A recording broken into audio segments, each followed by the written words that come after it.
Hi there, this is Ted's Booze Cellar with me, your most gracious host, Ted. Welcome to the premier alcohol review show here on YouTube. Now, today we're going to be taking a look at a drink I never thought I'd see from this particular brewery.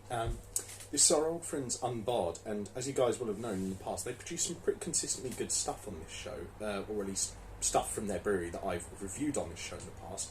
Today we're going to be taking a look at something, I'll be honest, I didn't think they would make before, because it's kind of been made quite a lot by other breweries around Sussex, and that's a good old-fashioned Best Bitter. Now, Best Bitter is kind of one of the stereotypical archetypes of British ales, and it's generally, don't get me wrong, you can get some really bad bitters, but quite a lot of the ones I've had have been pretty solid. This is brewed at their central brewery in Brighton. It's 4.6% alcohol volume. And I looked up on their website, and their description reads as such. It says their Best Bitter is a smooth and nutty with gentle caramel malt at its heart, followed by floral notes reminiscent of hedgerow and freshly cut green grass. Brewed with a combination of carefully selected British heritage malts and locally sourced Fuggles and East Kent Goldings hops, we finished off our nod to tradition with our house yeast, reaching everything together whilst adding gentle fruity esters. The result is a bitter that is beautifully copper in colour with a velvety, soft mouthfeel.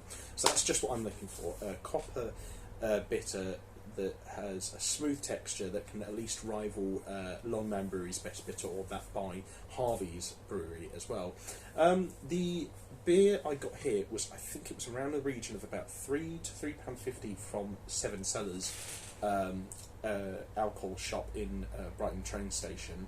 But you can get it obviously on the Unbarred Brewery website. You can either get one can for £4, 6 for 22, 12 for 41, or a package that's currently sold out is 24 cans for £77.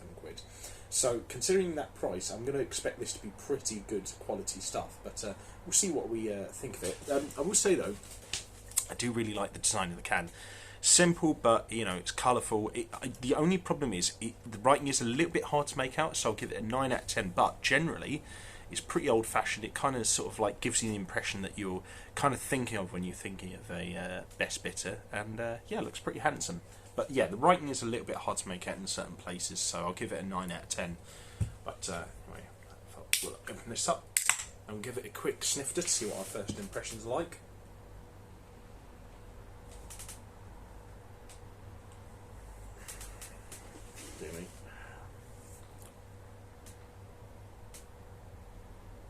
Not really much of a nose, to be honest.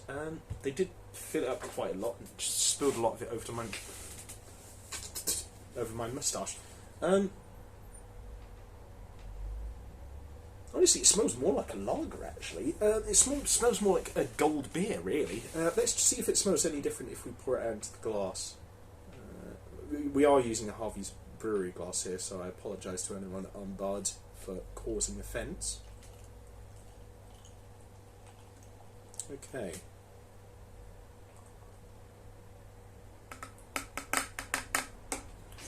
It's got a wee bit of a head there.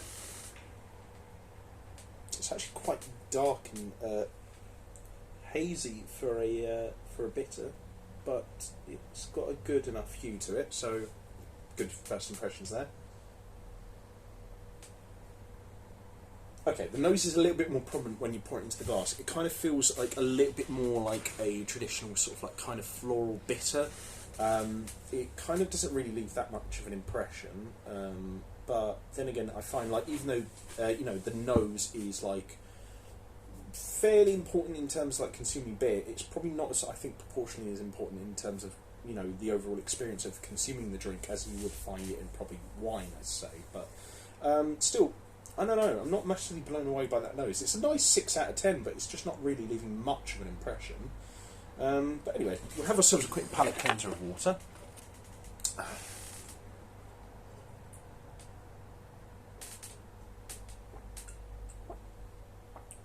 Always stay hydrated. And now on to the most important part of this video, which is to see what this sucker tastes like. So, to everyone at home, I hope you're having a good weekend, and I hope your week ahead is excellently productive and fruitful. So, bottoms up.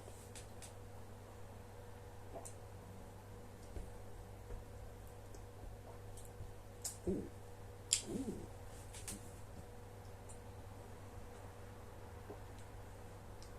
Ooh, that is good.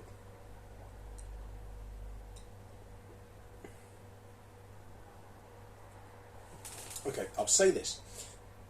The canned version of this bitter is better than the canned version of Harvey's Best Bitter. But it's not as good as the bottled version of Harvey's Best Bitter, or the draft versions of that particular one, or the draft version of Longman Best Bitter. I feel like it's probably in a similar vein of quality overall as Longman Best Bitter, but it's not quite as good as Harvey's. I think that's still pretty much the undefeated champion of Best Bitters that I've had in the past. But what I feel makes this a little bit more distinguished from its counterparts is it's really fruity, actually, for a bitter. I know bitters are naturally, by and large, generally a bit fruity, but honestly, it's really interesting. It kind of tastes like the flavour of like a juicy sort of ale, but without any of the bitterness that you'd find in those kind of drinks, combined with like the smooth Auburn hoppiness of like an old-fashioned bitter. It's really interesting. It's got the texture and the sort of like main through-line flavour of a standard bitter, but like there's this sort of slight vibrant juiciness to it that really sort of like brings it to life.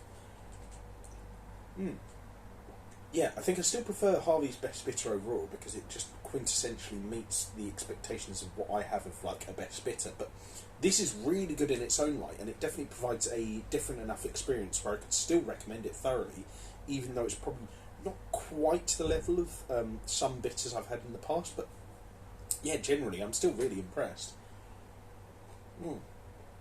Yeah, it's not a strictly traditional kind of Best Bitter. It is quite fruity, vibrant, and almost a little bit tropical in terms of its finish as well. But generally speaking, this is really, really good stuff, and I would recommend it. Yeah, if you see a few cans of it, definitely pick it up. I'd say probably a solid...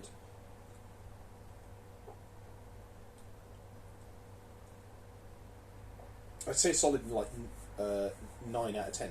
Really, really solid stuff. This is definitely elite level beer. But yeah, I don't know. I think Unbarred so far have probably been one of, if not the most consistent breweries we've encountered on this show before in terms of beer making. But yeah, I'm very impressed. But yeah, if you guys like that video, leave a like, share and subscribe. If you have any suggestions for future episodes of Ted's Booze Cellar, let me know in the comment section down below. And if you want to check out anything else I do online, I'll leave the links to all my social medias in the video description down below as well. But until next time, if you guys have had fun or you like this video, leave a like, share and subscribe. And until next time, have fun, stay safe for whatever you're doing, don't do anything I wouldn't do, wash your hands, drink responsibly, know your limits, and I'll see you guys at the bar next time on Ted's Booze Cellar. Bye bye for now.